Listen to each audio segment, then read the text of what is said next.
When you're leading a project, one of the ways that you can ensure the success of that project very early on is by taking enough time in the planning stage to scope the document clearly and concisely so that you make sure that the work of the team on the project is successful. When I'm talking about scoping the project, I'm talking about defining up front exactly what's going to happen in that project by making sure that the what, the where, the why, the when, the how of the project is clearly negotiated between you and whoever is assigning that project. Taking enough time to make sure that the scope is defined through an iterative process, a negotiation, so that the project is clearly defined will give you the clearest roadmap between today and whenever that project is supposed to be completed. Let's give you a quick example. Hey, Eric. Hey, Chris, How's it going? Good to see you. I'm glad I ran into you. I have a project for you that I need help with. I need information on marketing our flagship product overseas. Okay, I'm ready to get right on it. Here you'll notice Eric did not ask about what, where, why, when, or how. Without these, the project has little chance of success.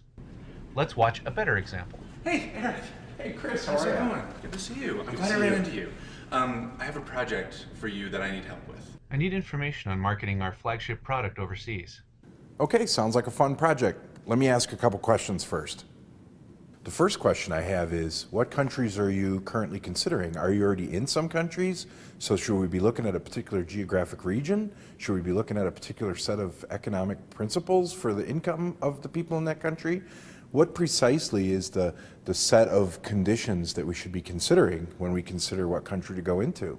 Yeah, actually, I'm glad you asked. We're already in Europe, and we're only looking to expand one product. And it's a kind of higher-end price point for that product, so if you could, sticking around somewhere where we already are would be great. Another question is, who should be involved in this project? Should we have different people from around the organization? Who is going to be a part of the team? Another question along those lines is, who should we report these results to? You'll probably want to work with our international specialist, who is Chris, and then you'd also want to get HR involved because it is going to involve contracts that are going to go across seas.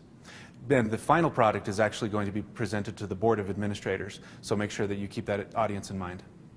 When would you like to see this result? When should we finish the project? The presentation will be in March because that's when the Board of Directors meets, but we'll want to have the final product in February so we can make sure that it's done and ready for that meeting. Where should we deliver the result? What should the result look like? Should it be a printed document? Should it be a presentation? Where should we present that? It'll be in the boardroom, so there is technology available, so I'm sure the board would like to have PowerPoint and be able to ask questions, but a printed report is always helpful for our members. Why is this project important right now? Is it a part of the strategic direction of the company? Is the company needing new revenue direction? Why do we want to do this study? Why is this so important to the organization?